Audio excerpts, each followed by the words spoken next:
Is drinking raw milk safe like RFK Jr. suggests? Can you reduce a glucose spike if you eat your food in quote unquote the right order? I'm registered dietitian Abby Sharp. I host a nutrition myth busting podcast called Bite Back with Abby Sharp. And those are just some of the questions I tackle with qualified experts on my show. There is so much food misinformation and disinformation out there, and it can feel impossible to know what's real and what's BS. On Bite Back, my goal is to help listeners create a pleasurable relationship with food, their body, and themselves, which in my opinion is the fundamental secret to good health. Listen to Bite Back wherever you get your podcasts. Coming up, a conversation with the Premier of Alberta. Danielle Smith joins us next on Now You Know. I'm Rob Snow. Navigating the issues that matter to you. It's Now You Know with Rob Snow on News Radio. Yes, we have a very special guest to begin our show today, and we have a lot of ground to cover, not a lot of time. So let's jump right into it and welcome the Premier of Alberta to Now You Know, Danielle Smith. Thanks for joining us.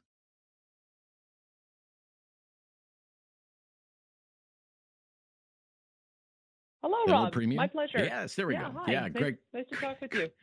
Great to hear from you. Your province, Premier, is just days away from hosting one of the most important meetings of world leaders in recent memory with the G7 summit in Kananaskis. There is some hope that there could be a breakthrough on Canada-U.S. relations, on trade and security.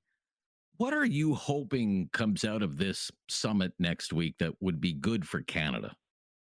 Well, I'm hearing the same things that you are, that there's a 5-page document circulating on a national security and economic agreement with the United States.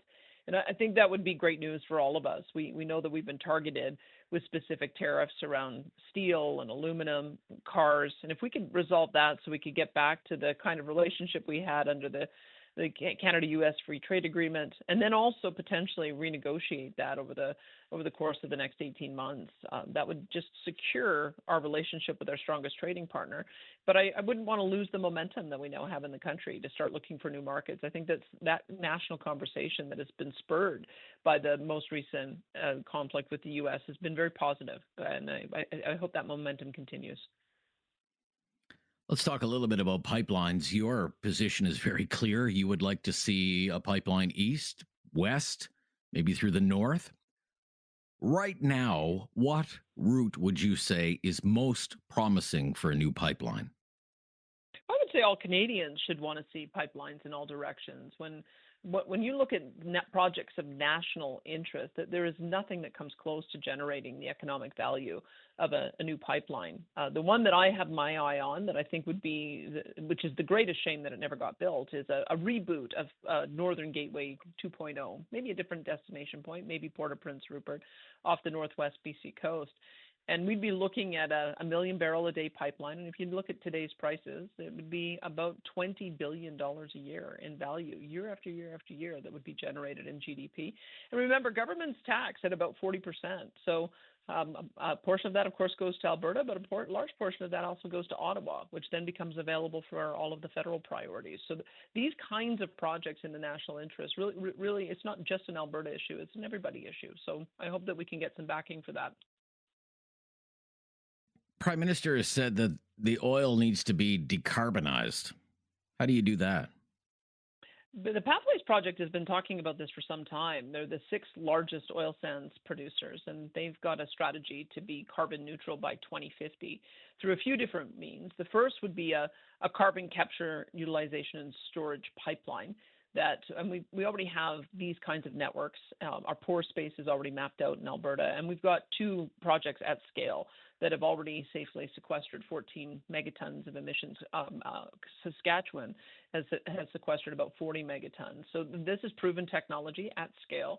And so that would be the first part. Second part would be bringing in interties with Manitoba, Saskatchewan, British Columbia, so that we could be using either nuclear or hydroelectric power to be able to fuel the energy intensive process for drawing the fine sand out of the bitumen.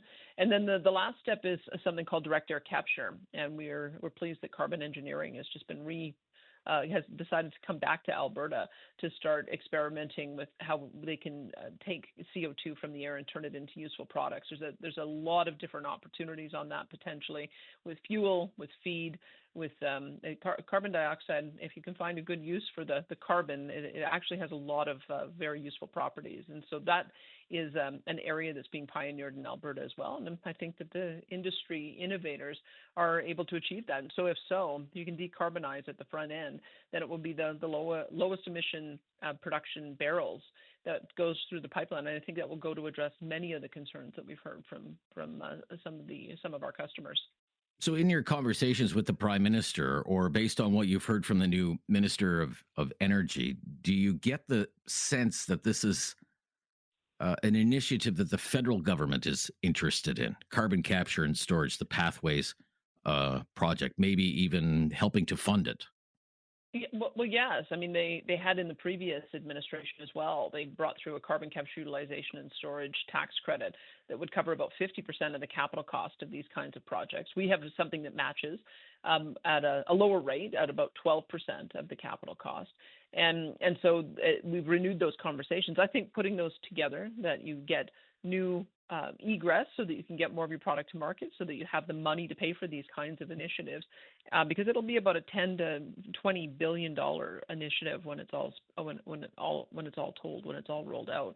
So I think if we can partner those two things together, and really in the national interest, I think that those would be two excellent projects. One that would get our product to markets where it's needed, but also we would be addressing some of the emissions concerns that we know have been front and center over the last number of years. And what we have recently seen is an Ipsos Reid poll that shows that Canada is the preferred supplier of the majority of the planet. The G7, North America, I think we're second place when it comes to the G20. People want more Canadian oil, and that means more Alberta oil, and we just have to find the way to get it to market.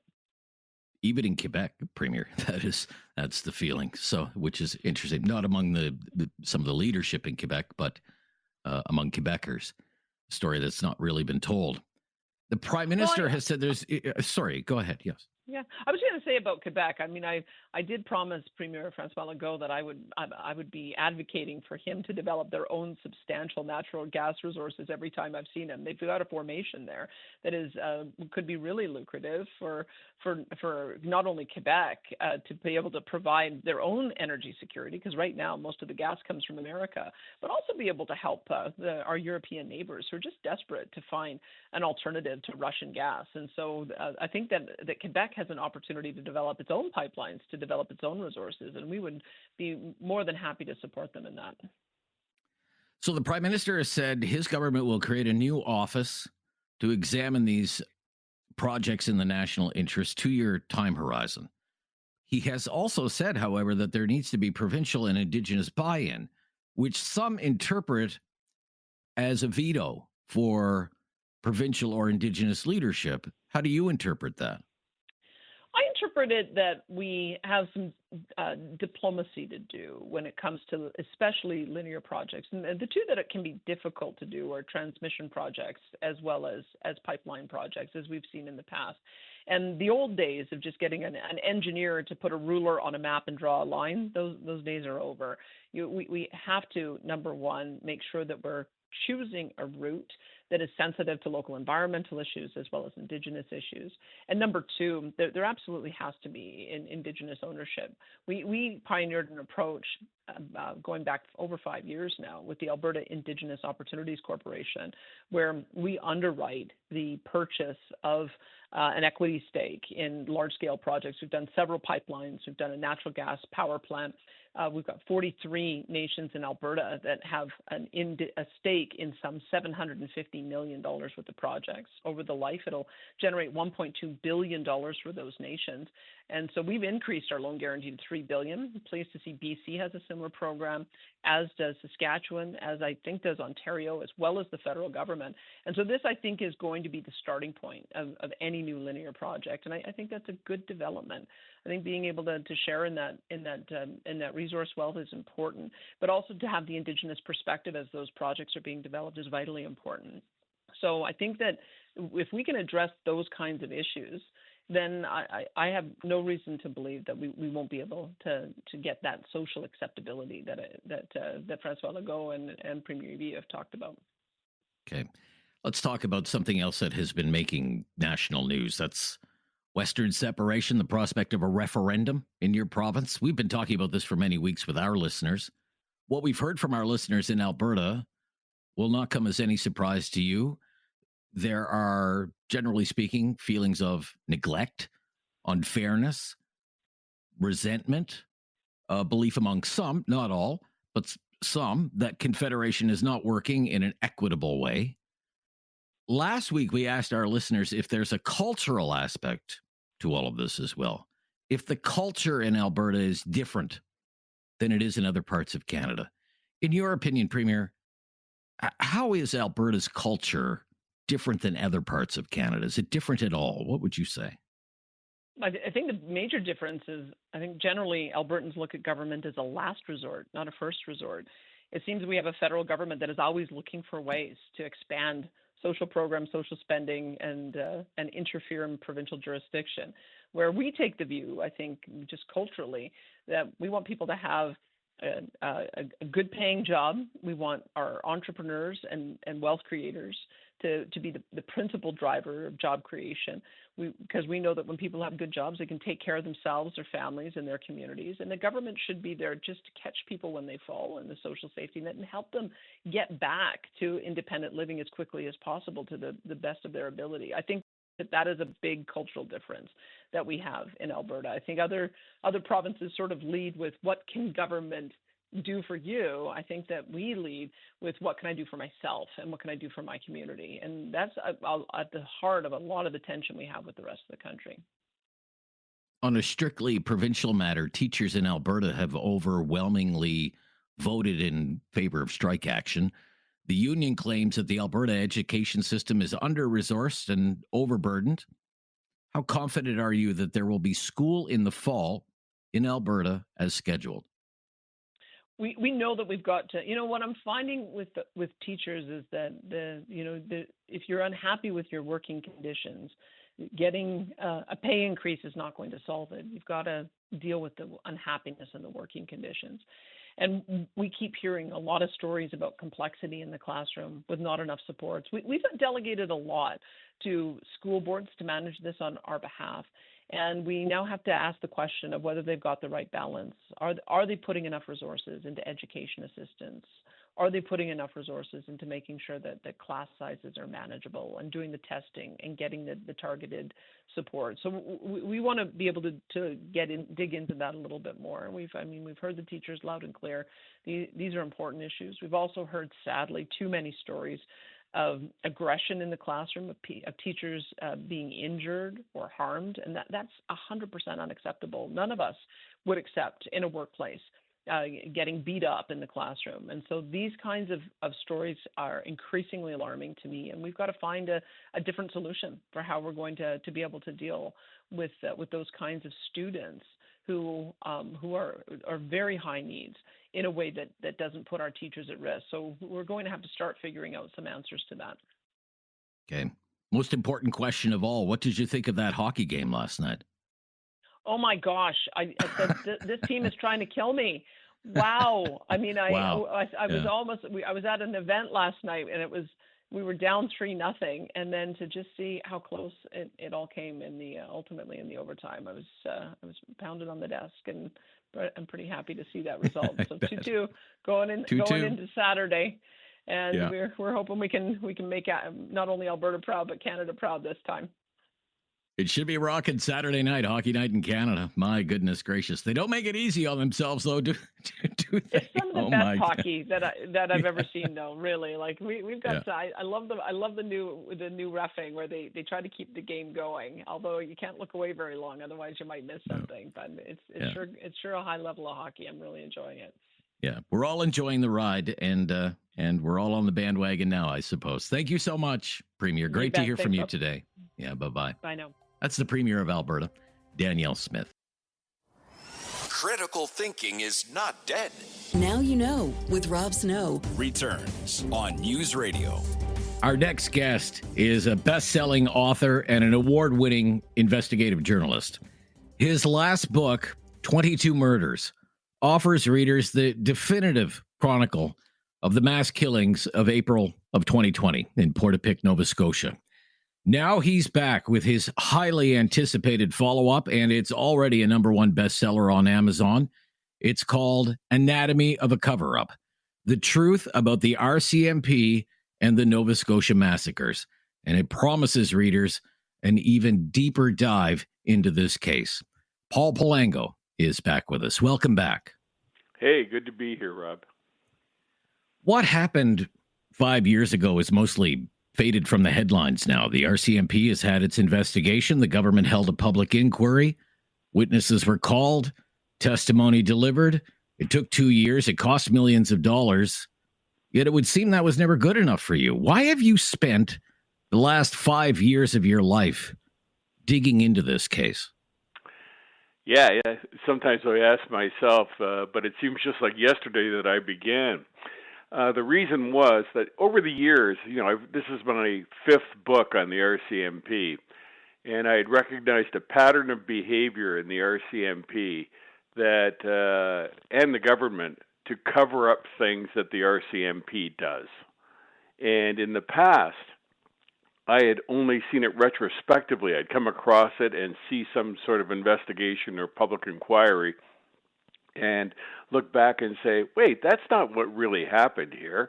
And people would say, well, we don't want to hear that. It's over. Goodbye. Conspiracy theory. When this started, I recognized right off the bat there's something wrong with the story. I pushed for a public inquiry because I wanted to produce documents. I wanted to force the RCMP to produce documents, the government to produce documents. They held a bit of a sham public inquiry, but they left a trail of documents. It took me and citizen investigators about a year to go through to piece together what more likely is the story and uncover some of the incredible things that happened that were never really reported. Yeah, we'll talk about that. As you mentioned in your writings, you spent some time really shattering myths about the RCMP, I think. I think the Mounties and the government, certainly, they want Canadians to believe in the RCMP, the national symbol, the beautiful uniforms, the musical ride, the brave constables north of 60. And yet, when we read your books, what is revealed is actually a dysfunctional organization. And I'm wondering how that comes through in this book. Well, it is a dysfunctional organization. There's been numerous reports, not just me, reports commissioned by the government and the RCMP showing it's unsustainable, dysfunctional. You name it, they do it wrong. There's nothing really right about the force. And what I'm showing in this book is how an official narrative was constructed to save the RCMP, like a Hail Mary pass, basically, because what happened in April 2020 was the worst day in the history of the RCMP. And I'd had senior former members of the RCMP said, if the public really knows what happened here, this would be the end of the RCMP in its present state.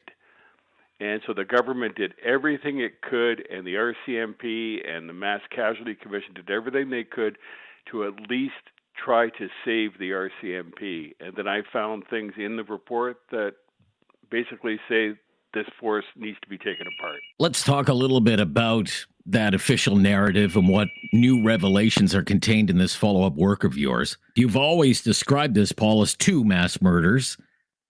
The first on April 18th, the second the following day. The official claim has always been that Gabriel Wortman disguised as a Mountie, driving a replica cruiser, was able to evade the RCMP by way of a back road. What have you uncovered about that? Well, on April 18th, from the beginning, the RCMP said Gabriel Wortman escaped from Portapique on that Saturday night on a road they didn't know about through a blueberry field. And that was the official narrative. The Mass Casualty Commission endorsed that and said that's what happened. But I went through all the evidence and able to show in the book that he didn't go through the Blueberry Field Road. And there's multiple pieces of evidence showing that that didn't happen that were ignored by the Mass Casualty Commission. And you have to ask yourself, well, why did they stick to that story? Well, because the RCMP speculated or concocted with that story. And the real connection is the timing. They said he went through the field and left at 10:45. Well, one of the last murder in Portapique that night was at 10:40:12 of Corey Ellison. And if you go, and as I show in the book, if you go through all the details, it's quite clear Wortman didn't go that way. And it was unlikely, in my opinion, based on the evidence, that he was even there, that he had left earlier and drove right past the Mounties at the intersection of Portapique Beach Road and Highway 2. That raises questions about who shot Corey Ellison. And it's not just me saying this. Early on, his brother Clinton, who was trapped in the woods for 4 hours that night and gave a dramatic interview on CBC a couple of days later, has said repeatedly, I think the Mountie shot my brother. And there's evidence to suggest that, inductive reasoning, basically, that it's probable that may well have happened. And I show in the book how that may have happened. And that's one of the reasons for the cover-up, I would conclude. And it also helps to explain why the RCMP response was so sort of crazily inept, because they were clearly keeping people away from that scene where Corey Ellison's body lay outside for almost 12 hours. Paul Palango is our guest, and we'll be right back. He has his new book out, Anatomy of a Cover-Up, The Truth About the RCMP and the Nova Scotia Massacres. I'm Rob Snow. This is News Radio. Now you know with Rob Snow continues on News Radio. Paul Palango is with us. His new book is out. It's called Anatomy of a Cover-Up, The Truth About the RCMP and the Nova Scotia Massacres. Let's talk about Constable Heidi Stevenson. She was killed in the line of duty. The official line is that she exchanged gunfire with Wortman, and she was shot and killed. What have you learned about that? Well, the story, the original story was she was shot. And then 5 days later, the RCMP union came out with a story that was published saying Heidi Stevenson was a hero because she rammed Wortman and took him off the playing field before she was killed. And the RCMP came out, the RCMP brass came out and said, no, that didn't happen. But she engaged him in a gunfight. No details about that emerged for 2 years until the Mass Casualty Commission.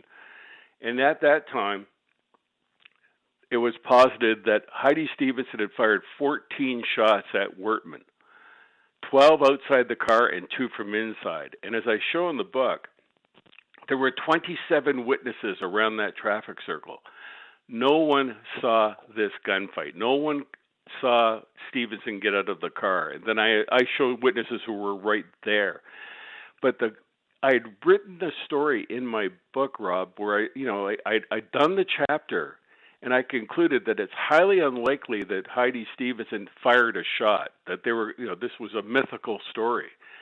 And then at that point, I found a smoking gun document, going through the records one more time, a document where the RCMP, 2 days after the shooting, went to CERT, the Serious Incident Response Team, the police watchdog, and asked interim director Pat Curran, a former Chief Justice of the Nova Scotia Provincial and Family Court, who was sitting in, to open an investigation because they suggested that Heidi Stevenson may have accidentally killed Joey Weber, the 21st victim of these massacres, when he stopped to help.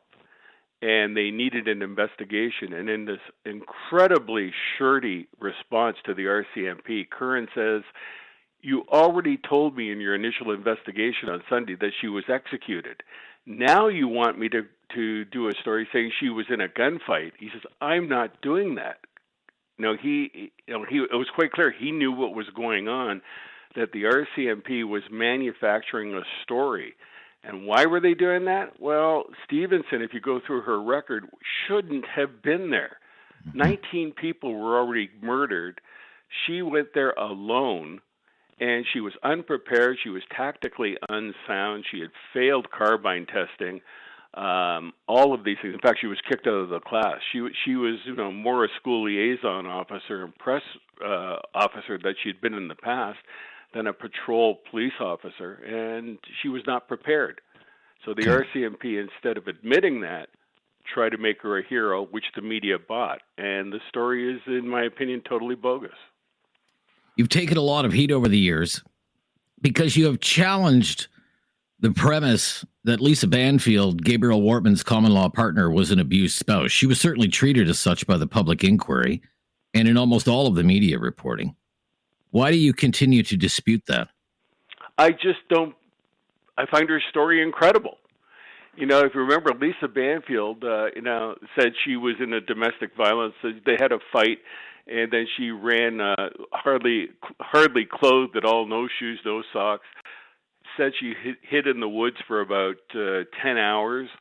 8 hours, 9 hours in freezing temperatures, but never had hypothermia, wasn't even dirty. Her story didn't make sense. And then the government, the RCMP, and the Mass Casualty Commission tried to make the entire story look like a case of domestic violence gone wrong.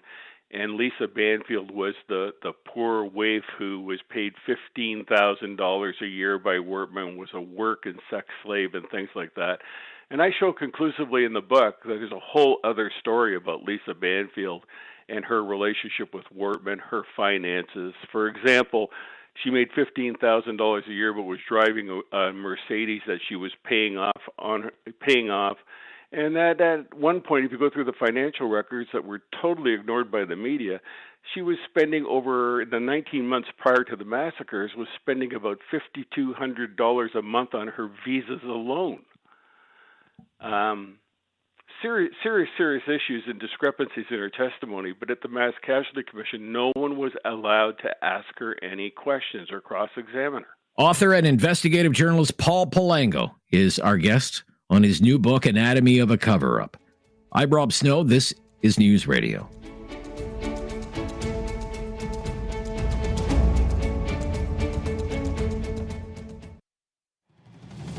Now you know with Rob Snow continues on News Radio. Paul Palango is with us. His new book is called Anatomy of a Cover-Up, The Truth About the RCMP and the Nova Scotia Massacres. You've long suspected that Gabriel Wortman was an informant for the RCMP, perhaps somehow involved in investigations about biker gangs. One of the things that has always stayed with me is when I was reading your first book, he was stopped at the border at one point coming back from Maine, and he really kicked up a stink, almost like, don't you know who I am? And I've always wondered, I wonder if that says something or means something. But on this notion, Wortman was an informant for the RCMP. What have you learned? Well, throughout the book, I have all these weird incidents that happened, things he said or did, and especially in confrontations with other police forces that are on the public record with those forces, that suggest he's an informant. And if he wasn't an informant, none of the things I bring up should be on the record. They shouldn't be there. And one of the things that really stands out, Rob, is that early on, journalists found a document that was given to them by the Truro Police that said Wortman had threatened a Mountie threatened to kill a Mountie who he was upset with. And I show in great detail that the Mountie in question knew nothing about this. He still got along with Wortman. That's in his sort of sparse testimony. But what became obvious to me, and I talked to people, in policing and stuff, and they said this is likely what happened. The RCMP said that sort of threat against them was removed from their record base because it was old and we purged it. But it stayed in the record bases of the Truro and Amherst Police and Halifax Police, for example, municipal police forces. Why is that? Do you have any idea why that would be? I have no idea. No. Well, it serves, instead of him being accused, people are outraged, he was threatening to kill a Mountie and the Mounties got rid of the record. The reason was it was fake. It was I firmly believe it was part of creating his legend and his story as an informant, because the police know that the bikers and others can infiltrate policing to background someone they're dealing with. And so if this was on the record that he threatened to kill a cop, this sort of made him look like a bad guy. Let me ask you just one more thing. Let's end on this. The official narrative seems to be that Wortman was a controlling and abusive man who snapped because of pandemic lockdowns. After all of these years and all of your investigations, are you any closer to knowing why he did this? Well, near the end of the book, I bring out the testimony never made public, buried in the records, of Constable Barry Warnell, who was Wortman's buddy. They did business together. Warnell was the longest-serving constable in the Halifax Police Force. And in his statements, which were never highlighted by anyone, he says Wortman was trying to fake his own death. That was his original plan, because essentially he was a dead man walking in Nova Scotia, likely because his cover had been blown and he had to get out, but he couldn't get out because of COVID. The borders were closed. So if you look at Warnell's testimony, it fits the story. Wortman had a history of burning things down and collecting the insurance. He cashed everything out. He had his money stored outside his properties that he burned down. I think it's quite clear you can infer that from all the evidence, he was trying to fake his own death, make it look like there was some giant attack on him and his property in Portapique. Maybe a few other neighbors were being killed. And it all fell apart because his first victims called 911 and identified him and said, it's Gabe, dressed as a policeman, etc. The RCMP hid that evidence, tried to say that we didn't know till the next day he was like that. Well, as I proved years ago, the first three 911 callers said it was him. So why did the RCMP hide that information? It all suggests a massive cover-up, and that's what I'm writing about. Tremendous work, Paul. It's great to hear from you again, and I look forward to swallowing this book. Thank you so much for the time today. Oh, thank you, Rob. That's Paul Palango. It's called Anatomy of a Cover-Up, the truth about the RCMP and the Nova Scotia massacres. I'm Rob Snow. This is News Radio.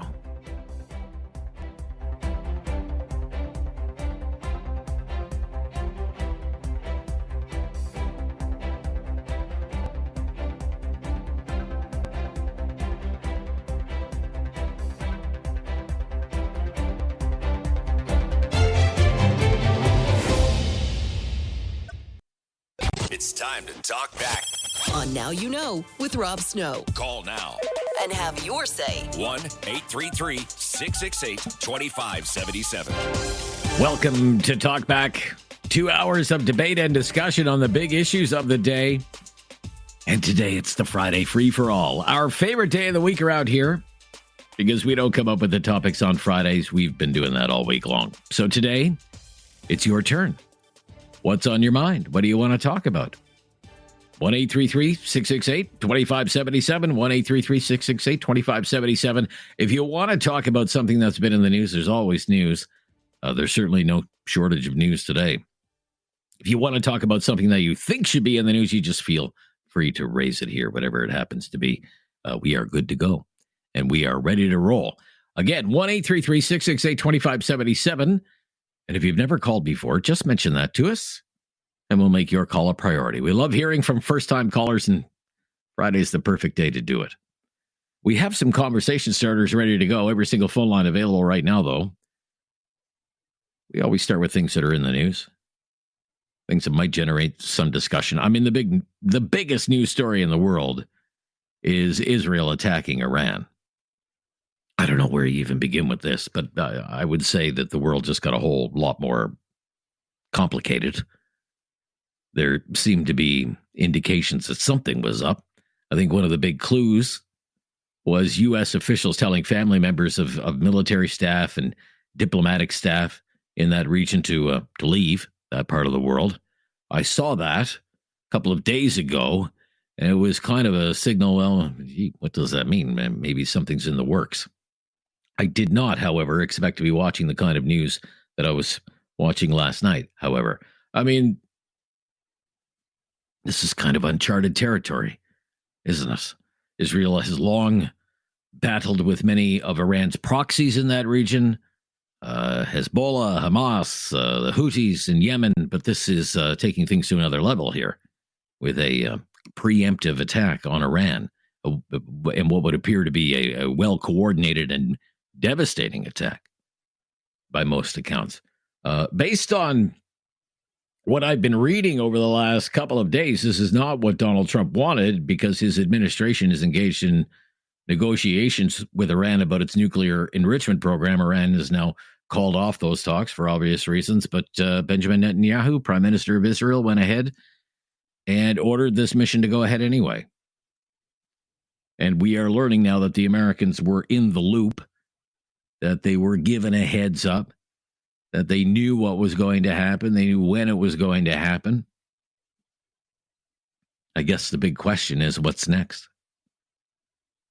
What is next? I don't know. I'm no expert. What capacity does Iran even have left to mount any kind of counterattack after this? But I remember thinking about this morning after the attack on Israel, October 7th, the surprise attack by Hamas, that terrible day, being on the radio in the following days and wondering, where does this all go from here? Where does this all go from here? Because there are so many moving parts. Is Israel going to go into Gaza again and reoccupy Gaza and look at that situation now? And what about Hezbollah in Lebanon, and what is going to happen there? And now, look what's happened. And I wondered, would all of this end up in a war between Israel and Iran? And now there's a war between Israel and Iran. And what does that mean for all the other players in that region, especially Saudi Arabia? Because there had been this ongoing power struggle for regional dominance in the Middle East for a very long time now between Iran and Saudi Arabia. But that's all I really have to say about it for now. I just have questions. I can't claim to have any answers, but this is a massive news story.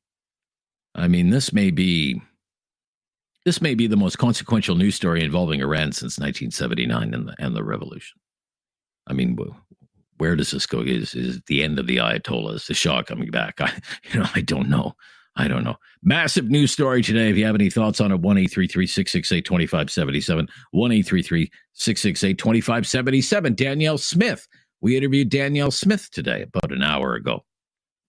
Great to host the premier for a few minutes.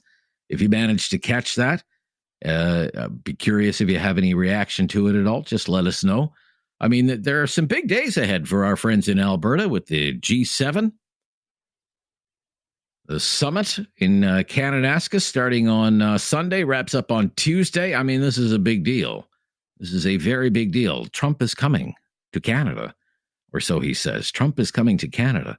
I mean, why don't we start right there? What do you think of that? that Trump is coming to Canada. What do you think about that? I ask that because I've taken a number of calls over the last year or so from people who don't think Donald Trump should even be allowed in Canada. But he's coming to Canada. I don't know when he's scheduled to arrive, but he's going to be in Kananaskis. What do you think about that? I mean, if you're the Prime Minister of Canada, you're hosting the G7.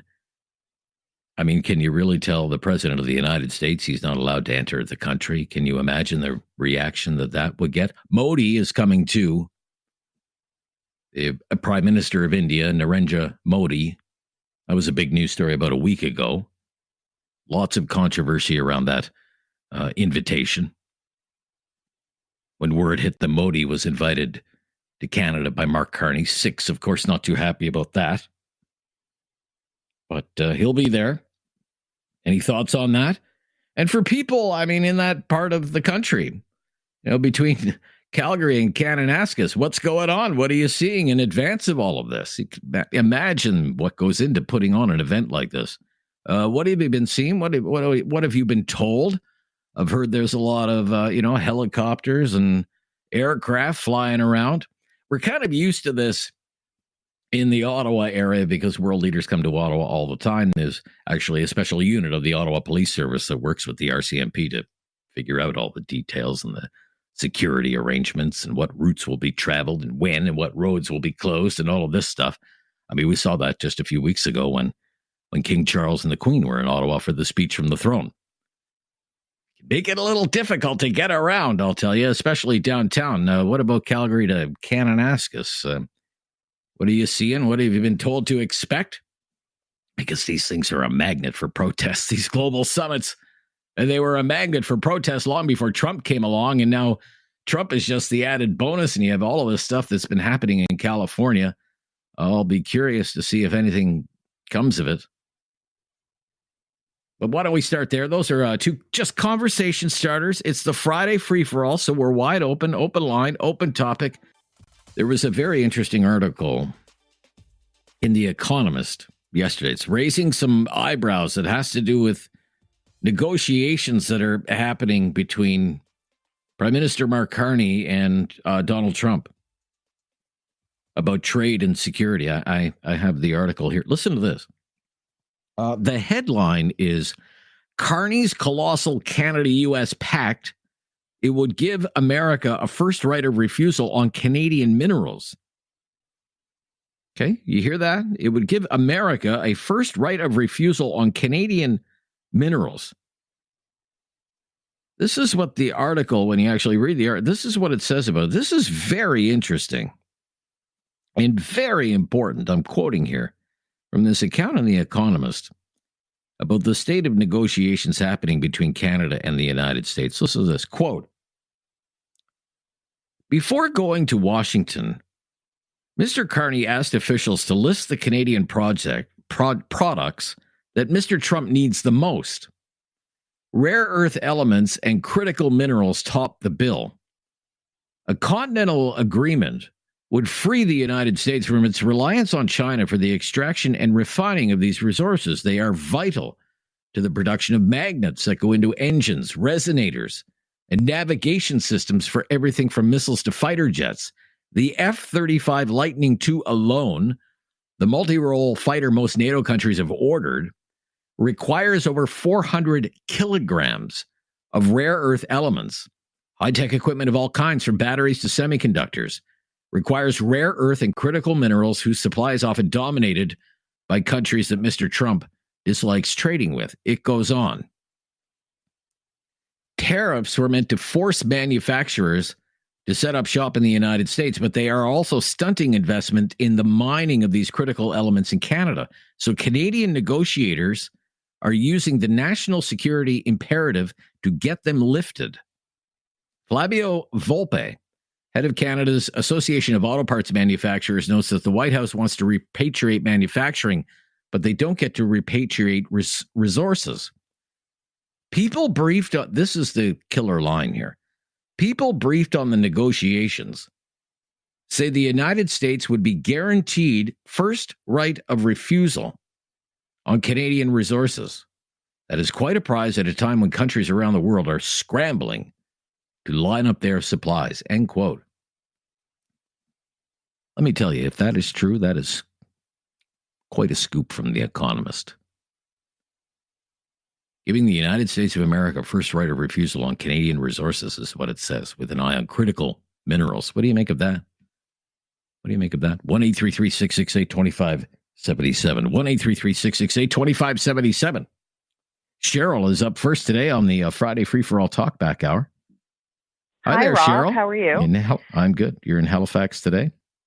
Yes. Last week, there was several of us calling in, or a few anyway, calling in about the new Canada Disability Benefit. Yes. Just before your show aired today, I got an email that as of June 20th, individuals will be able to apply for the Canada Disability Benefit online, by phone, or in person at a Service Canada Centre. Persons with disabilities between the ages of 18 and 64 can apply if they have qualified for the disability tax credit and meet the other eligibility requirements. Okay. So a week from today, then. Yeah, a week from today. Friday. Next a week Friday, from today. Yeah. Okay. Exactly. Okay. So I just wanted to give some good news for a change. Well, that is very good news. And are you involved in this? Are you applying for yourself or somebody else? I'm applying for myself, and I'm helping other people as well, because it is a very hard system to navigate. So I'm advocating for others, and I'm also applying for myself as well. Yeah, because the first payments were going to go out in July. Does it say anything about that? It doesn't, but no. I haven't seen anything, counter to the fact that it's supposed to. I suspect it'll start around the 20th, so it gives them a month. But there's probably a cutoff, like they'll backdate if you're late getting in your application. Right. It's been very frustrating, I gather, with the lack of information, right?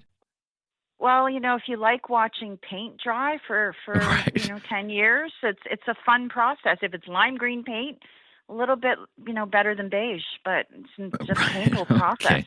All right. Well, that is some good news. We did an interview about that on Monday, as a matter of fact. I caught that. I did catch that.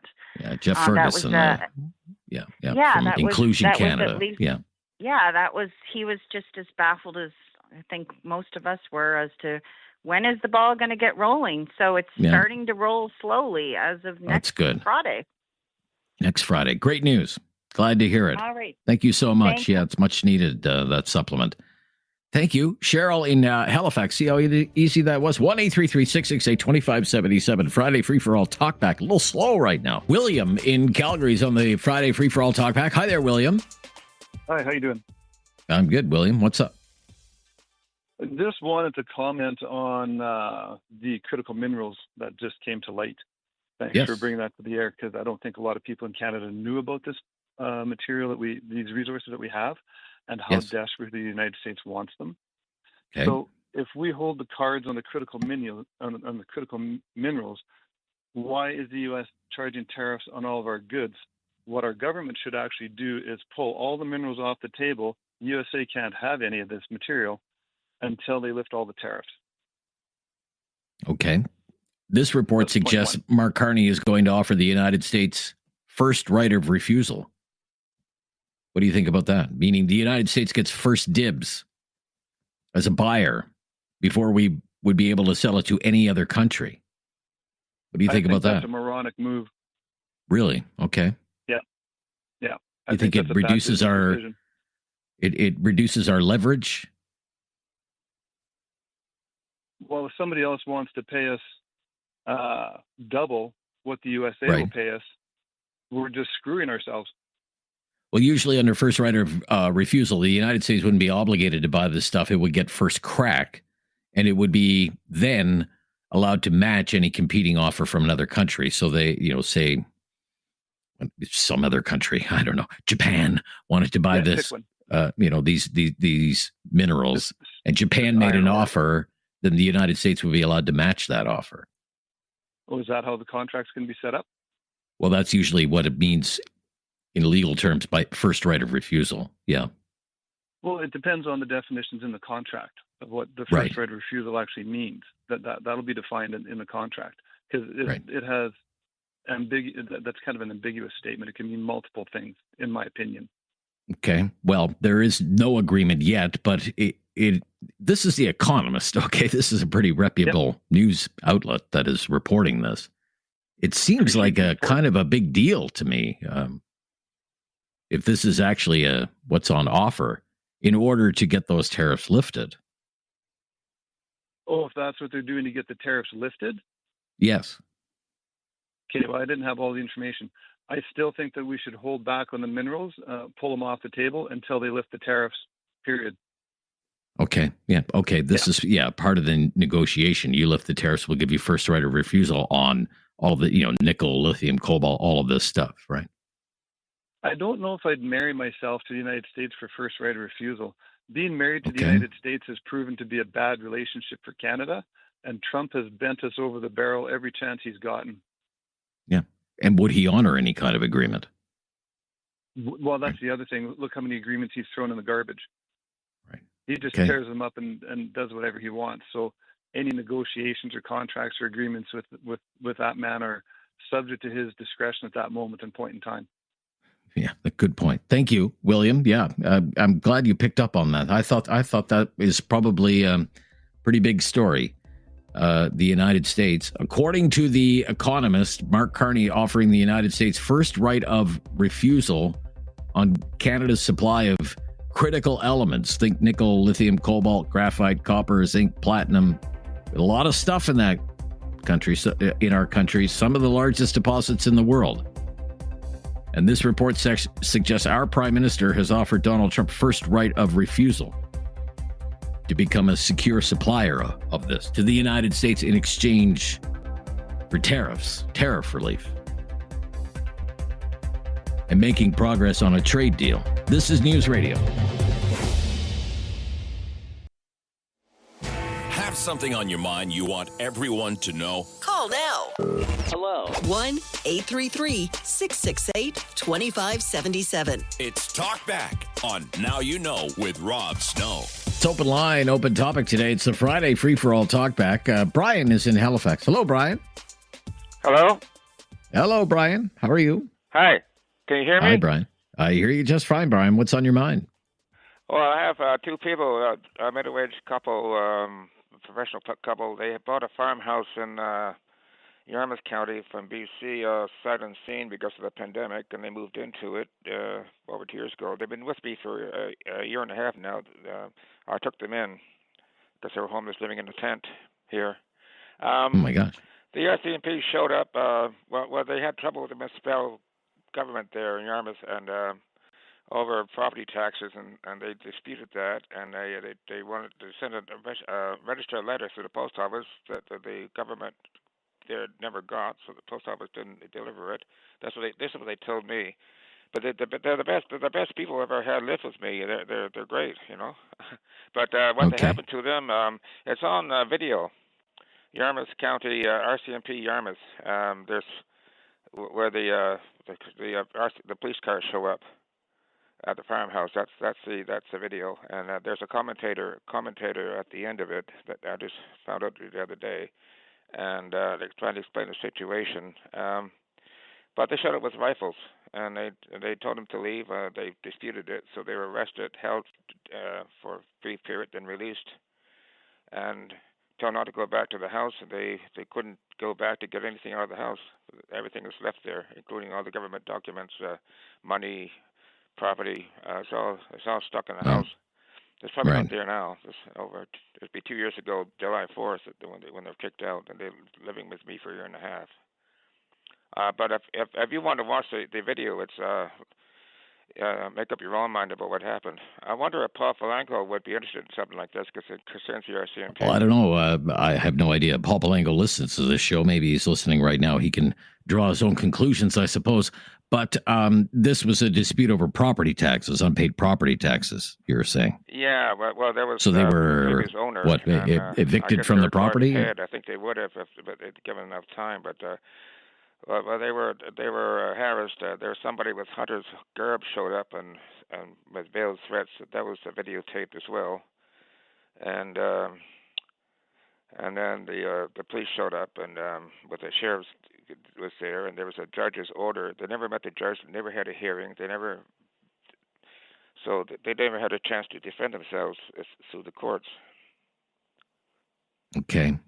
Well, I'm only hearing one side of the story. Of course, I can't draw any conclusions from just hearing one side of the story.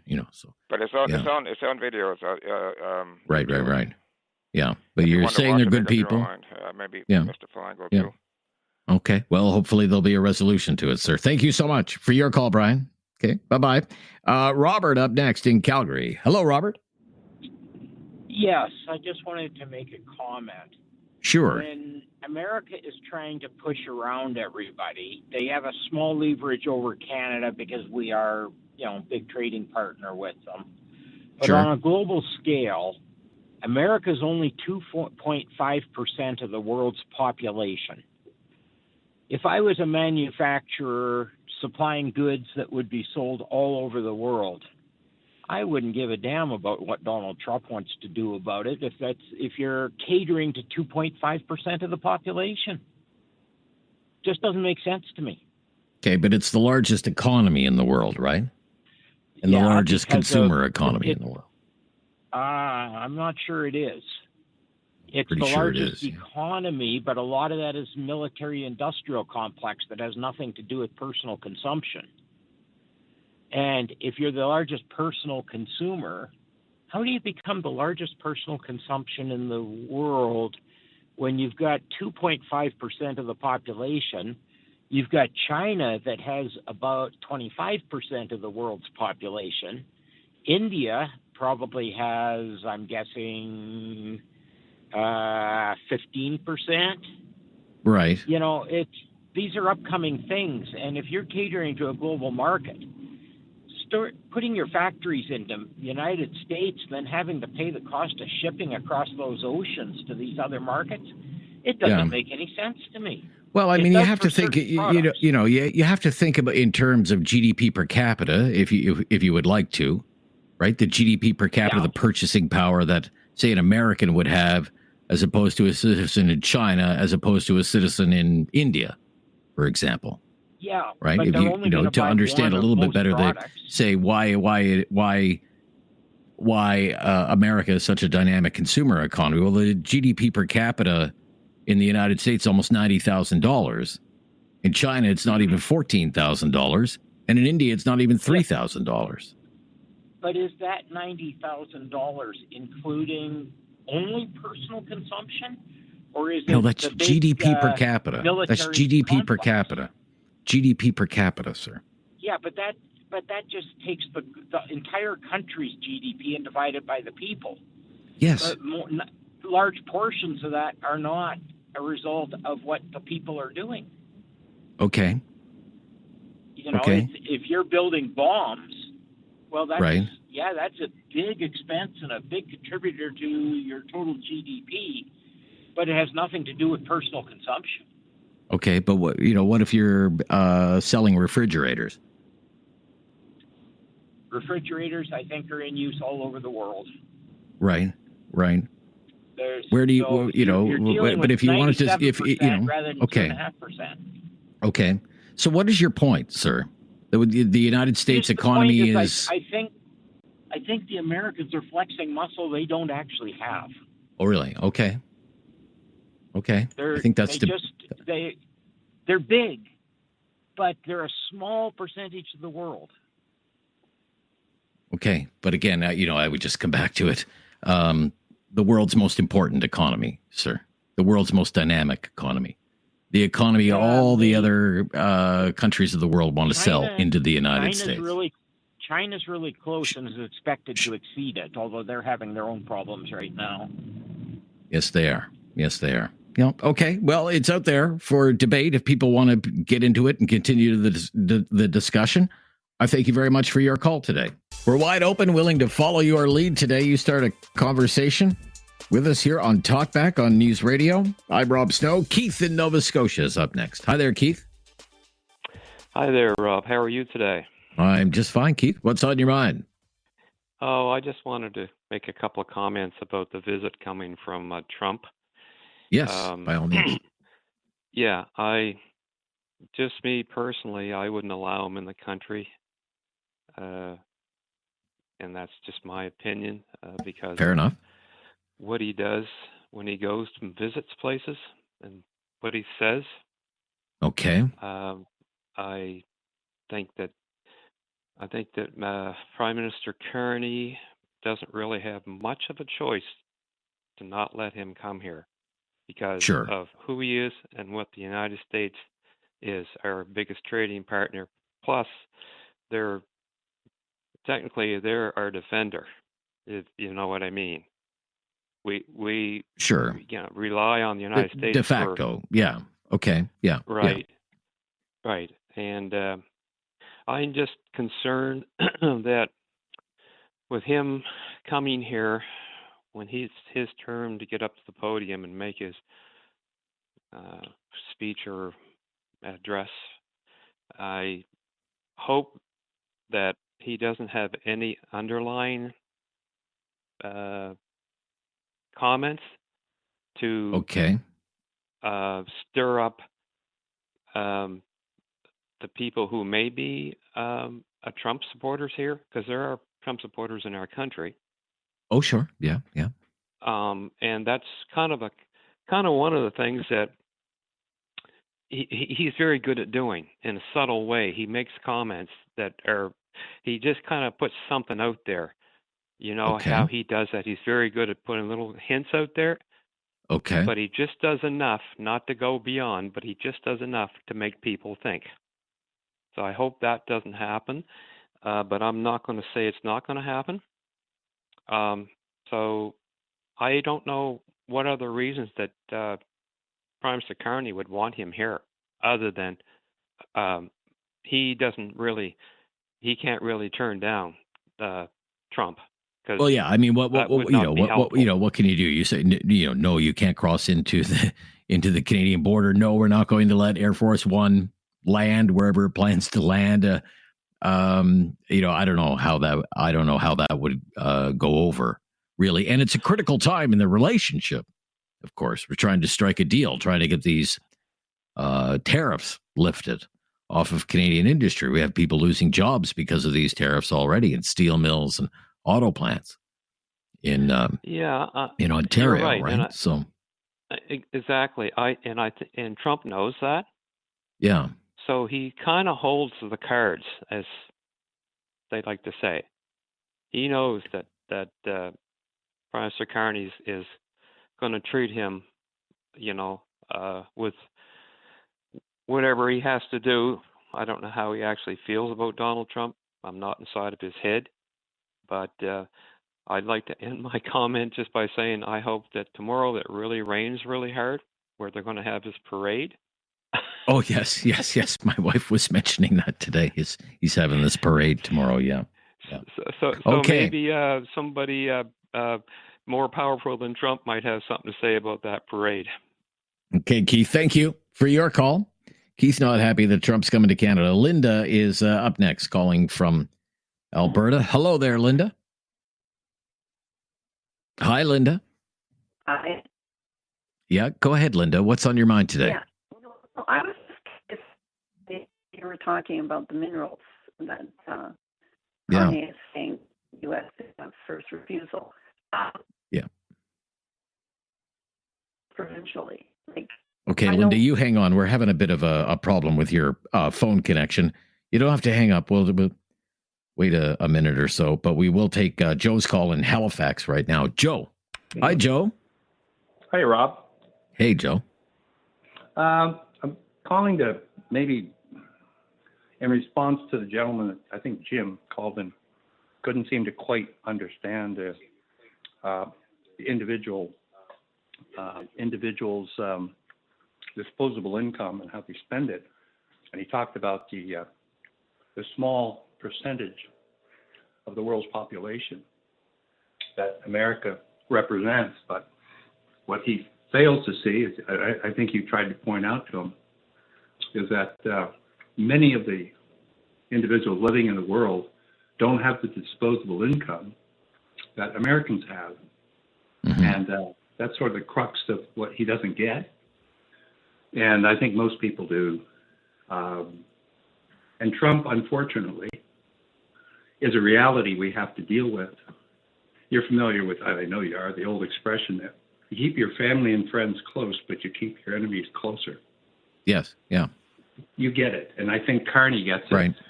And I think he's going to function very gingerly around Mr. Trump, because I think we all know he's rather unstable and immature, and certainly not a polished politician. We sort of have to grin and bear it until we can sort of brush him aside and get on with the rest of our lives. Yeah. But well, I mean, there's also another old line. It dates back centuries now, but it was a line that Kissinger certainly believed in when he was talking about real politics. There are no friends, there are no enemies, there are only interests. That's exactly what's in right. Canada's best, what's in Canada's best interest right now? Trump might not be a friend or an enemy, but he somehow coming to an agreement with him is in our interest, right? Yeah. And that's exactly, allies in one war become enemies in another war. So we're pretty neurotic species. So a little bit schizophrenic. What speaks the loudest in human language is dollars, is money. What we have to gain, what we have to lose, as you say. So Trump is something that's just going to have to be. We have to bear with it until we can get rid of him, and we may not in the end get rid of him completely, because there might be a remnant of his posse that's still in power. Sure, yeah. Trump is a MAGA is quite likely going to survive Trump, right? Someone will be the heir to that formula and that ideology in the United States. Yeah, good call. Thank you. Joe in Halifax, Linda in southern Alberta. Hi there, Linda. Hello. Yes, much better, Linda. Go ahead. Okay. Yes, I was just inquiring about what you were saying about Mark Carney and giving U.S. first refusal over mineral rights, special, Yeah, So, critical elements. Yeah. So I was just wondering, do mineral rights fall under provincial or federal? Well, typically natural resources falls under provincial jurisdiction. Good point. So then if they're provincial, did he collaborate with the province's premier and ask, is this a good move? Is this the way we want to good go? point. Good point. Does he even have the authority under the Canadian Constitution to offer the United States first right of refusal if the exploitation of these critical elements is under the exclusive jurisdiction of the provinces? Yeah. Very good. Yeah, point. that was my question. That's what I was just wondering. Yeah, and now I feel kind of silly for not thinking about that first. You beat me to it. Oh, well. Yeah.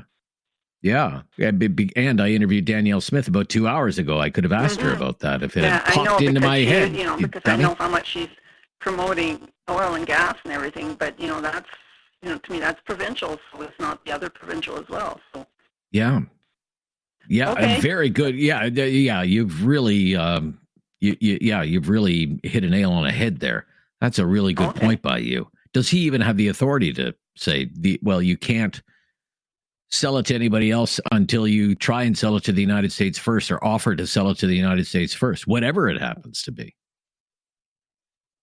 Right? Whether it's, nickel from Northern Ontario or Boise's Bay or whatever it happens to be. Potash from Saskatchewan, Potash from Saskatchewan. Yeah, exactly. Yeah. Excellent point. Excellent point. All Yeah. Thank you. Yeah. Bye-bye. Another angle to this, I would say, is this is the Prime Minister who has spent the last few months with, preaching elbows up, how we need to diversify away from the United States, how we need to find new markets, how we need to build one Canadian economy. And this is the Prime Minister who accused his main political opponent in an election campaign of worshiping at the altar of Donald Trump. And yet this report suggests that he's about to offer this huge prize to the American president, first right of refusal on mineral rights, in the interest of getting a trade deal done. It's a heck of a story. I'm Rob Snow. Talk back Friday free-for-all. The latest breaking news coming up next, and then more of your calls right after the news on News Radio.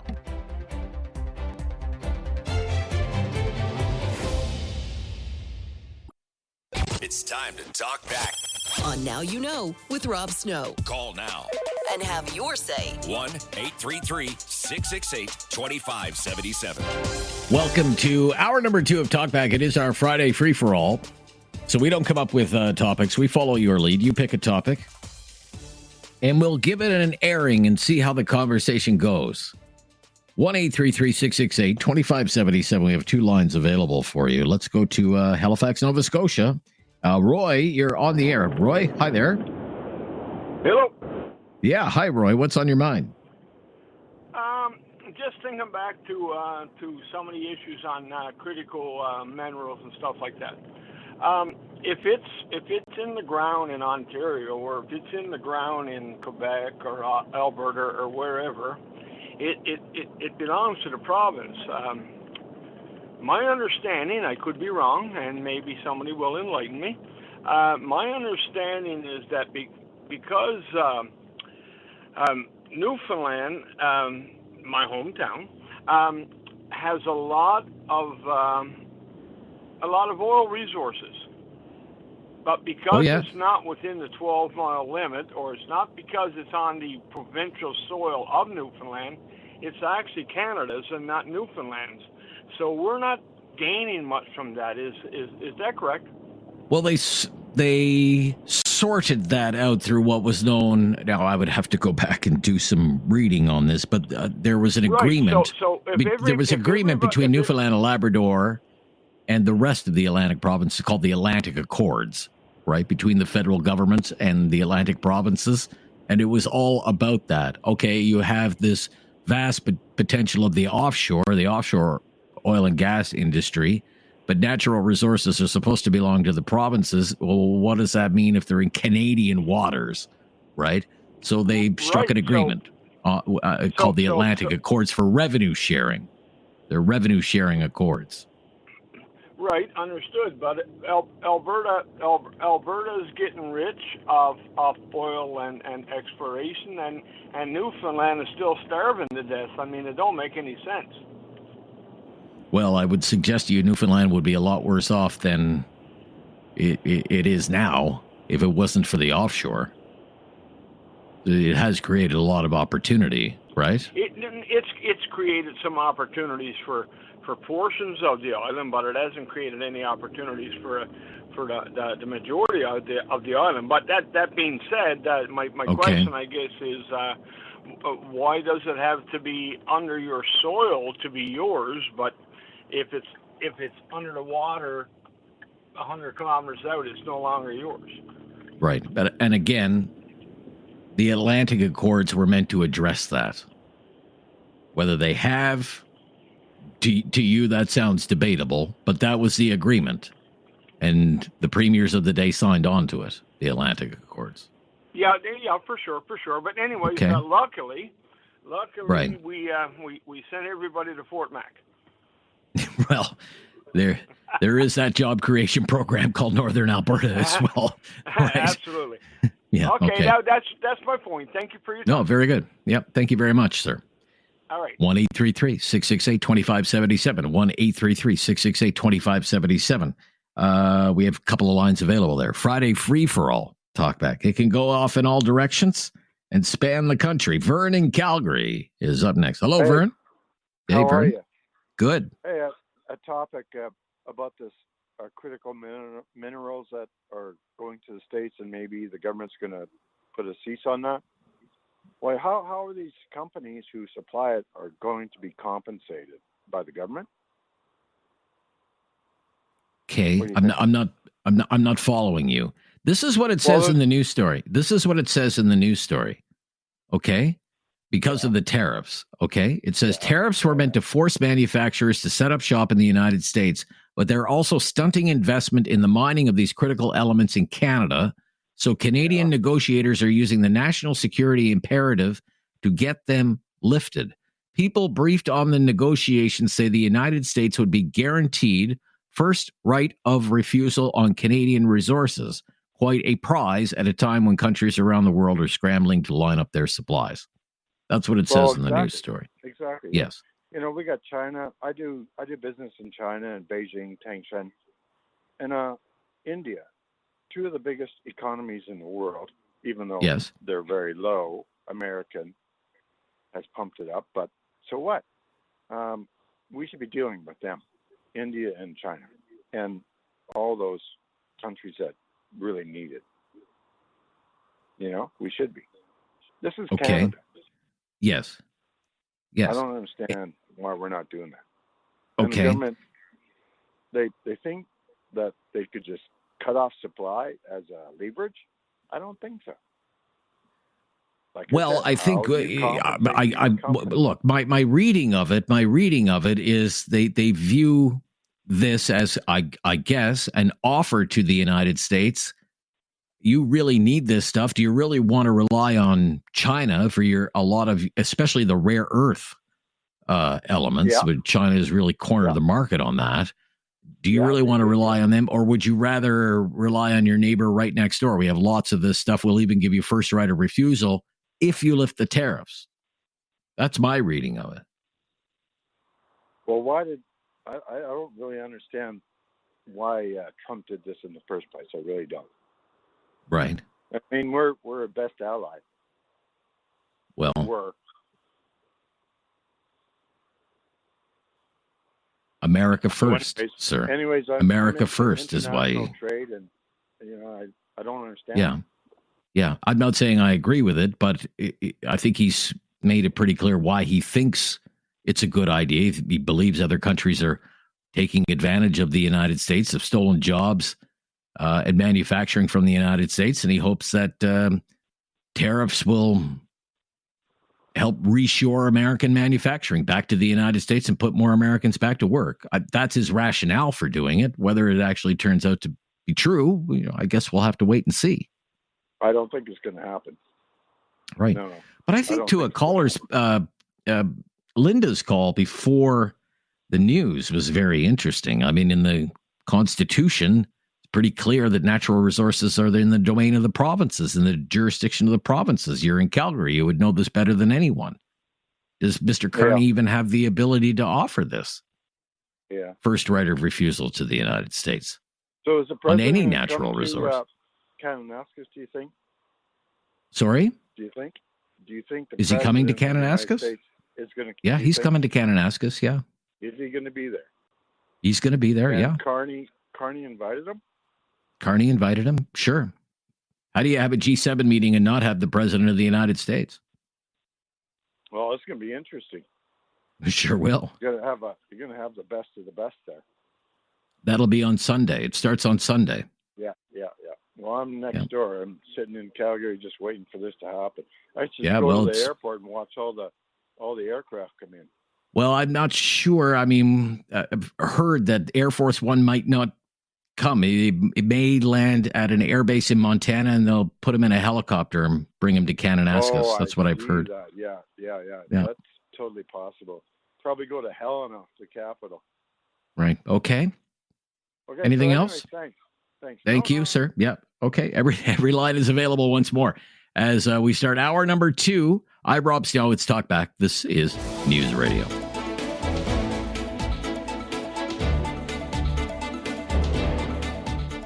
Karen up next in Calgary. Hello, Karen. Hey, Rob, how you doing?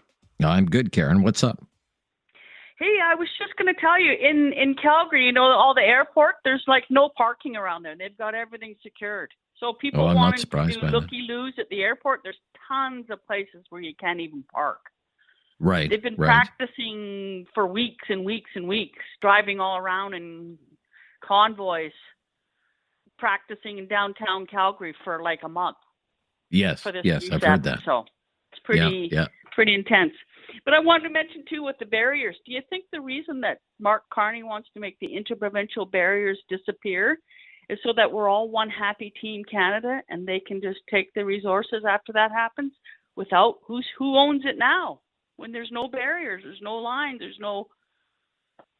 Well, it won't negate the Constitution, ma'am. Well, Right. I wouldn't be surprised if this guy tried to usurp it. with his little history here. Well, I don't know about that. And if he tried to, I would say good luck to him, I suppose.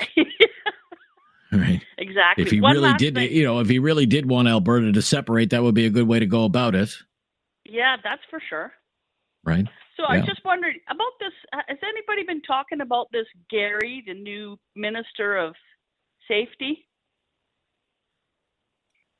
Not so much. No. Why? Well, he's now recusing himself because of the. Oh Tamil yes, because tiger.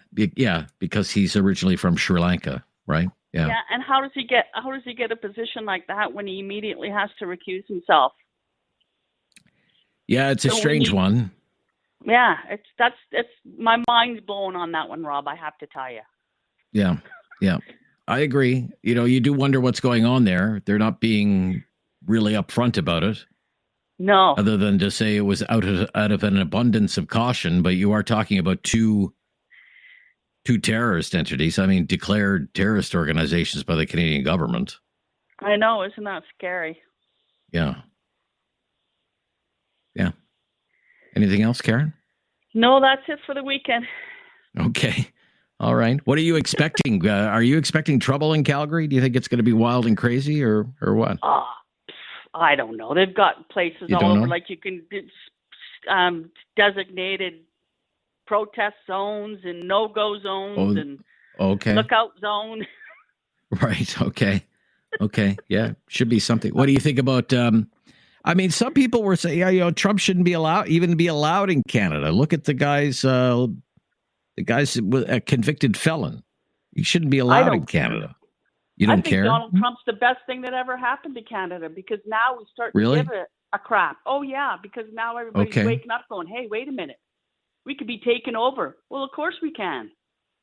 We need to be putting ourselves first instead of the rest of the world, even with this U.S. stuff. Like, you're going to let Donald Trump tell us what we can do now? Is this guy insane? We didn't elect Donald Trump in Canada. We elected him. I can't even say his name because I despise him so much. My gosh, he's only been on the job for a few months here. You're not even going to give him a chance? I wish he would have never gotten elected. The worst thing that could have happened to us was him. Oh, well. We'll see what comes of it. Maybe we'll get an election soon. I wouldn't count on that.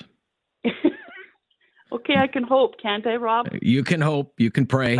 Yeah, maybe go to church on Sunday. We'll talk to you later. Okay. Bye-bye. Friday, free for all. Open line, open topic. Old school call-in radio today. Dave in Ayr, Ontario. Hello, Dave. Hey, how are you doing? I'm good, Dave. What's on your mind? Okay. As I was saying, being a bit of a dreamer, but when we talk about national defense, I think we have to address more the problem.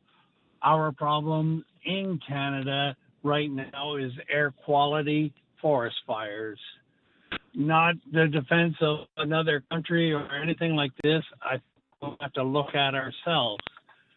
Should there be a military vehicle that is produced that can't be used in forest fighting as such? I know we're talking about different responsibilities, province and everything else, but you got to look at it. It is a national problem now because of the smoke in the air and the way it affects the whole country. So I cannot see Canada building a helicopter without the capacity to be able to carry water. The CL 415, 515, why aren't we producing it such as en masse as we did in the Second World War?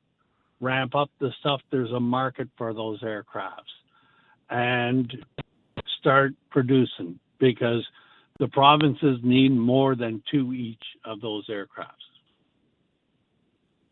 Yeah. And why aren't we buying the water bombers that are made in Alberta? Right? Why were we so late to the game in placing orders for water bombers made in Alberta by de Havilland? Why? Just this year, there was a news story about this, I believe it was last week, about how they've been building this water bomber and how it's so in demand And yet Canadian governments, federal and provincial, were kind of late to the game to even place orders for it. And now, they're way down the list because there's a backlog because they've received so many orders from other countries. It makes no sense at all. And that's why I say, why aren't we going into almost wartime production of them? Because every country is suffering the same type of needs of these. So make sure they're built in Canada and that they stay in Canada built. In other words, don't license them out to other countries either. Okay. We build them. Well, I mean, there are co-service agreements, right, that we have with other countries. For example, if we have a wildfire here, we have agreements with the United States. We'll send you firefighters and equipment. And if you send us firefighters and equipment, we do that with countries all over the world, Australia, New Zealand, Portugal, Spain, all countries all over the world, right? But I think also your Los Angeles fires showed the capability of that water bomber that now makes people look and saying, that is what we want and need, as compared to landing, refueling the retardant, and then having it take off again for approach. These guys are 12 seconds over a lake or ocean. I understand. You think this is a bigger priority than, say, meeting the 2% NATO spending target to shore up Canada's armed forces? You know what? I think that could be included under your 2%. Well, maybe we can, walk and chew gum at the same time here. Yeah, but the other point being, as for U.S.'s dome over Canada, I would save our money. Yeah, I would save our money, because if it gets into a missile war as such, do you think anyone's going to survive? And I don't know. If it's I hope it never comes to that. I hope it never comes to that. And I'm not sure what the state of the technology is at this point. But can you? I mean, I remember when President Reagan used to talk about that Star Wars. You may be old enough to remember that Star Wars, right? During the Reagan years, it sounds kind of like that. They have the Iron Dome in Israel, of course. Seems to be effective. But thank you for your call. We're right at a time. Have something on your mind you want everyone to know? Call now. Hello. 1-833-668-2577. It's Talk Back on Now You Know with Rob Snow. It sure is in the home stretch now, the Friday Free-for-All Talk Back. Love to hear from you in our closing few minutes here. John is in Calgary. Hi, John. Good afternoon. How are you? Yeah. Hi, John. Thanks for calling. What's on your mind today? It was an interesting call. I think we need to revisit our ability to fight forest fires. I think, that's an issue. I think provincially the governments need to step up, and so does our federal government. I don't think it's part of national defense, but I think it's a symptom of the problem we've had, where we've let things slide too far without addressing them, and now we're in catch-up mode. So I hope we've learned our lesson and we can step up and put some resources to this to the future, because I don't think it's going to get any better.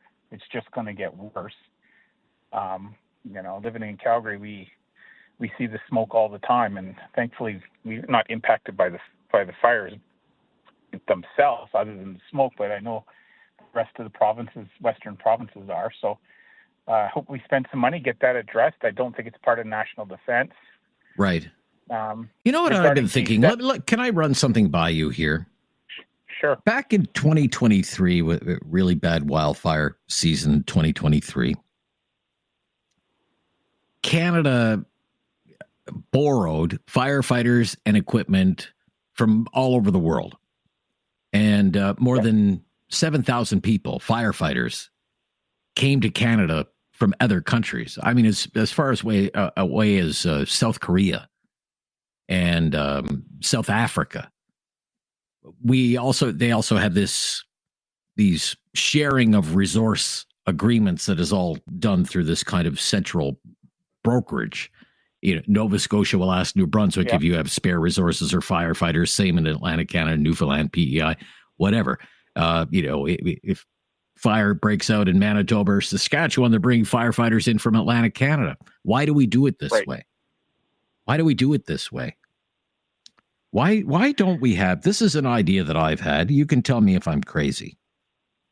You wouldn't be the first to say, Rob, you're crazy. Why don't we have something like an emergency brigade, a national emergency brigade that's staffed and operated by the federal government that has appropriate human resources and equipment at the ready to respond to this? Why do we have provinces constantly begging and pleading with each other or to other countries for these kind of resources? It makes no sense to me. I think I'm in agreement. I think it's kind of, I think being Canadian, we're so passive. We're so short. We don't think too far ahead. But and something like that makes sense. Like, I look at it like we didn't learn our lesson from all these wildfires of the past. The fact that we don't have the right amount of equipment and we're begging for people. You're right. Something like that makes total sense. Does it have to be under the military? No, not necessarily. Maybe it does. No. But like what it is it's a symptom of a bigger problem that we haven't spent money internally to keep things up and to advance and to be a leader and take care of ourselves. And I think that's where we have to go. Should we have all these water bombers? Absolutely. Should we set something like that up? Absolutely. Do we need to spend more on defense? I think it's imperative. Right. But it's also like a bigger problem. Like we should have the ability to make vaccines. We should have the ability to do these other things. Like we have to spend money internally to keep ourselves going and not be so reliant on other countries. And I agree. I'm hoping with the G7 that Prime Minister has a chance to talk to all of the leaders and we have to come up with a deal with the U.S. just because they're the elephant in the room. They're our neighbor. They're the easiest trade partner as far as logistics. So we need an agreement with them, but we have to keep the idea and the strategy in our mind that we have to branch out. We have to take care of Canada first. And whether that's signing agreements with India, UK, whatever, we have to do that, but we also have to spend money internally inside. And frankly, I'm of the opinion right now, and I know everybody's going to scream debt, debt, debt. But in my opinion, the ability to build some of our own military equipment in-house is a good thing to invest in. Our ability to have pharmaceuticals produced here in our country is a good thing to invest in. If I'm going to go into debt for that, I'm okay with that because we are so reliant on everybody else that we're exposed on every which way. And and frankly, I got faith in Carney. I like what he's got to say. I hope he comes out with a decent deal with the U.S. I don't want him to give everything away. I just hope he comes up with an agreement that, we can get things moving, all that, but then he branches out and he starts separating us a bit that we aren't so fragile and on the edge when it comes to them. Yeah, great points, John. All around. Thank you for your call and sharing your insights today. Fred is in New Brunswick. Hello, Fred. Hi, Fred. How you doing, Dave? Yeah, it's Rob here. Sorry. That's okay. Whereabouts are you in New Brunswick? The Miramichi, the mighty Miramichi. Oh, okay. Yeah, sure. Very good. What's up? What's on your mind? I listened to your interview with Danielle Smith. What'd you think? And I voted Conservative. I like what she's doing in Alberta, but some of the stuff she does I don't like. As soon as she opens her mouth about separation, being from New Brunswick, it reminds me of Quebec, how much we hated them when they talked about separating. Okay. So my feelings on that is you're not the person to solve the problems if your last resort is, or your first resort is, to separate the province. If you don't have the answer for the problems, let someone else do it. We don't need to hear about separation. Okay, well, you're going to hear about it regardless. She says she's not a separatist. She believes in a sovereign Alberta in a united Canada. That's her opinion. She just wants the federal government to stick to the federal government's business and to stay out of provincial business. That's kind of her line in the sand, I think. Yeah, well, And the other thing is, she talked about the difference across the country between Alberta and the rest of the country. There really is no difference.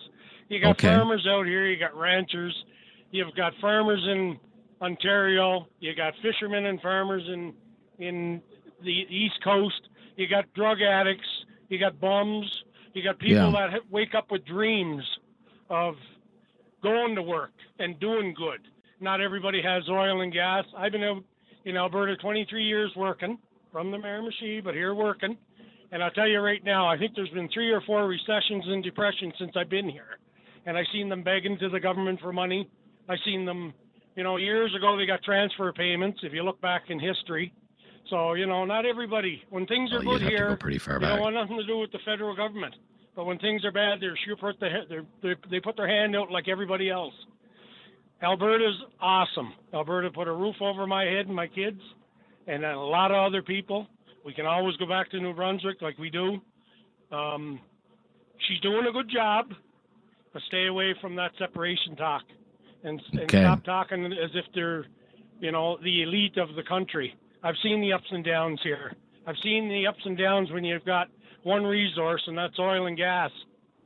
So there's no difference. All right. Thank you, sir. Thank you. Got to run. Bye-bye. From the Miramichi in New Brunswick. Thank you for your call, Fred. Great to hear from you today. I'm Rob Snow's Talk Back on News Radio.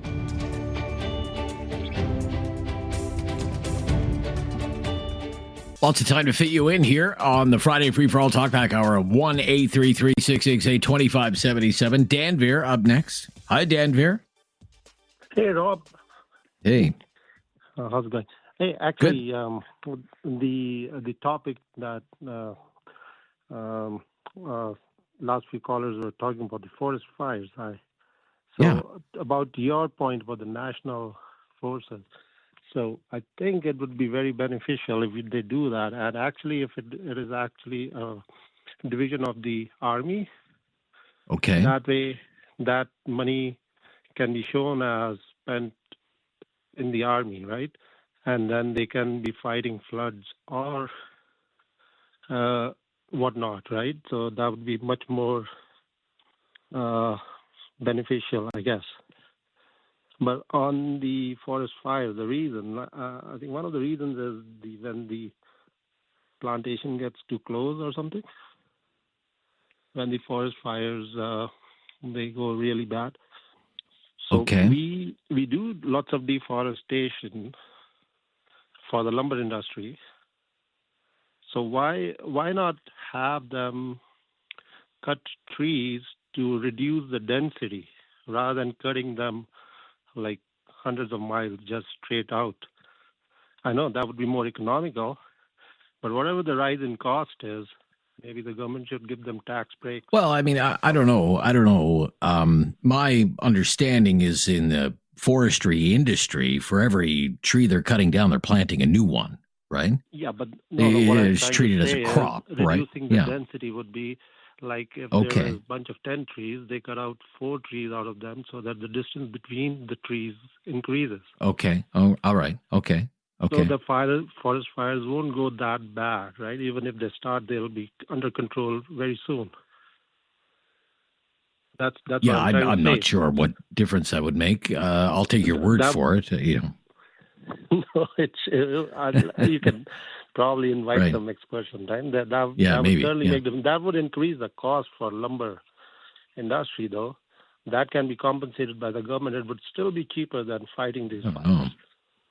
Yeah, I've just had this idea in my head about why we have provinces that have to go through this kind of central brokerage to procure equipment and firefighters, and why, during firefighter season, if it's really bad, do we have to import equipment and firefighters from countries all over the world? Why aren't we able to have our own, I would call it a National Emergency Response Brigade or a Canadian Emergency Response Brigade?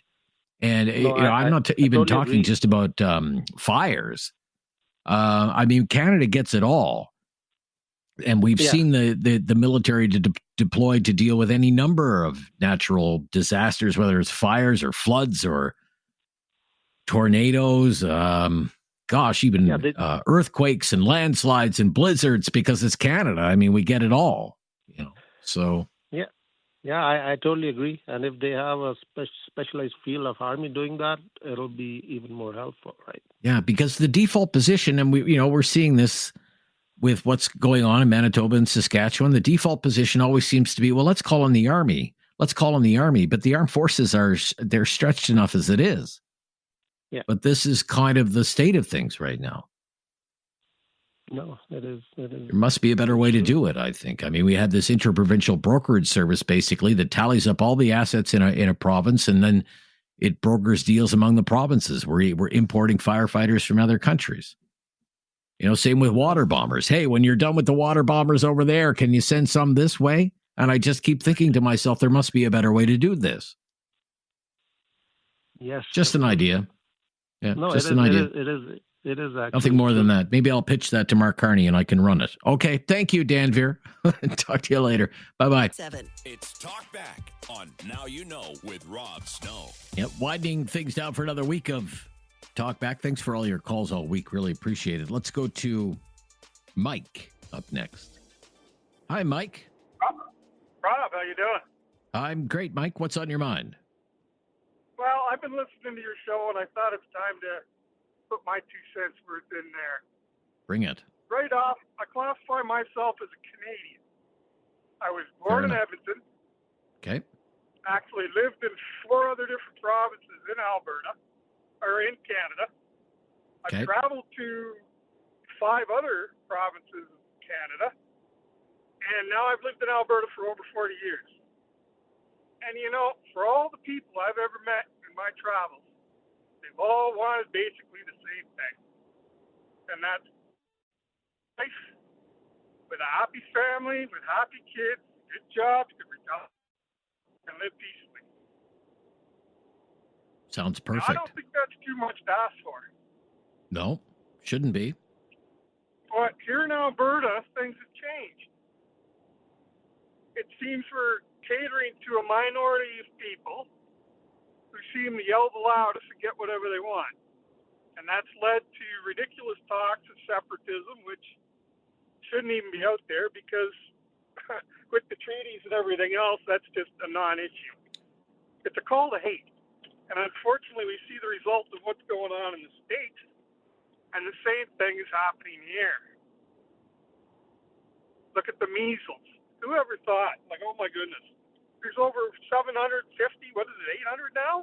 And climbing of people with measles. Yeah, something that should have been eradicated by a shot in the arm. Things need to change. People need to wake up. People need to travel. Travel in Canada. Talk to your neighbors. Talk to your friends. Take a trip back east. They're no different from you. They just want to get by. They just want to be happy. But it's the division of the people yelling, oh, the West has got everything. The East doesn't have anything. Well, now the West doesn't have anything, and they want everything. Travel. Talk to your friends. It's time to stand up. It's a great message, Mike. Do you think this is going anywhere? I have no doubt there's going to be a referendum, but do you think it would be a successful referendum? What's your sense of it? You're right there. If it was 10 years ago, not a heartbeat. Right. But the problem is the economy now has driven most people back to where they were visiting from, I would say. They don't live here anymore. Ontario, Quebec, Newfoundland especially, God bless them. New Brunswick, Nova Scotia, all these people don't live here anymore, so they don't have a vote. Now the minority is possibly getting to be a majority. Who knows? Hatred breeds. That's all. This breeds. And if they're getting the message from one person and it's the wrong message, well, that's our problem. We failed. All right, Mike. Wow. I'm so glad you called for the very first time. I hope it won't be the last time because you have a great message. Thank you so much. Can I reach in on this firefighting business? Well, we're a little tight on time now, Mike. You feel free to call me back next week because we may get into this again next week. Thank you so much, though. Yeah, we've got to run. That's it for another week of Talkback.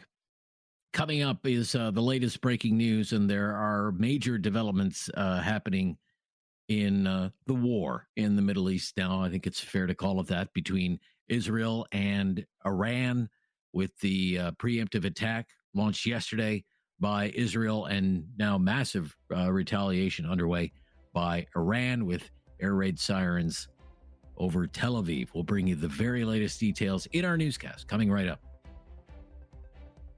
Enjoy the weekend, and we're back on Monday, covering more breaking news and taking more of your calls on Talkback. With David Smith, I'm Rob Snow. This is News Radio.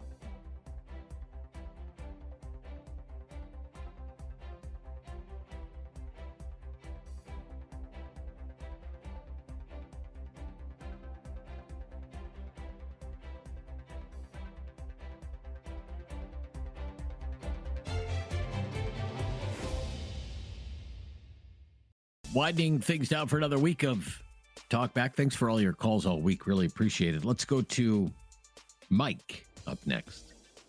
Hi, Mike. Rob, how you doing? I'm great, Mike. What's on your mind? Well, I've been listening to your show, and I thought it's time to put my 2 cents worth in there. Bring it. Right off, I classify myself as a Canadian. I was born in Edmonton. Okay. Actually lived in 4 other different provinces in Alberta, or in Canada. I've traveled to 5 other provinces in Canada, and now I've lived in Alberta for over 40 years. And you know, for all the people I've ever met in my travels, they've all wanted basically the same thing. And that's life with a happy family, with happy kids, good jobs, good retire, and live peacefully. Sounds perfect. Now, I don't think that's too much to ask for. No, shouldn't be. But here in Alberta, things have changed. It seems we're catering to a minority of people who seem to yell the loudest and get whatever they want. And that's led to ridiculous talks of separatism, which shouldn't even be out there because with the treaties and everything else, that's just a non-issue. It's a call to hate. And unfortunately, we see the result of what's going on in the States, and the same thing is happening here. Look at the measles.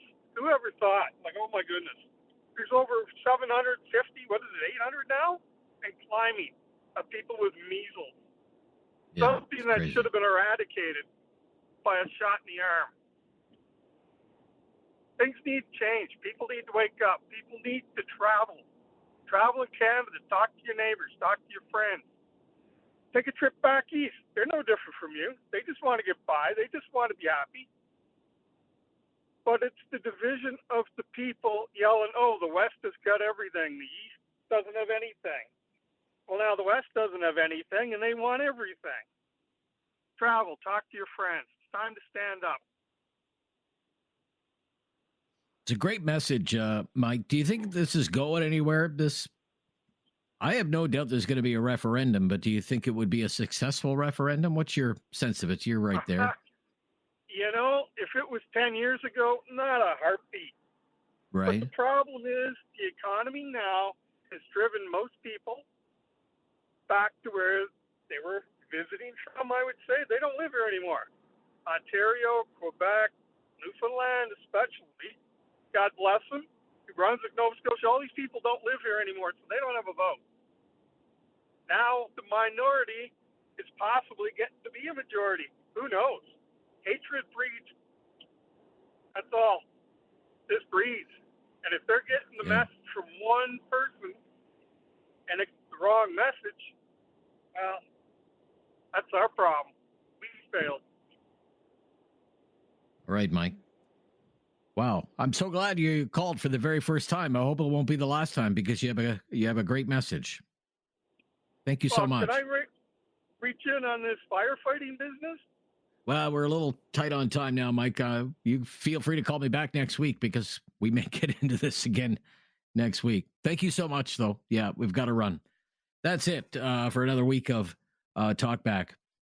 Coming up is the latest breaking news, and there are major developments happening in the war in the Middle East now. I think it's fair to call it that, between Israel and Iran, with the preemptive attack launched yesterday by Israel, and now massive retaliation underway by Iran with air raid sirens over Tel Aviv. We'll bring you the very latest details in our newscast coming right up.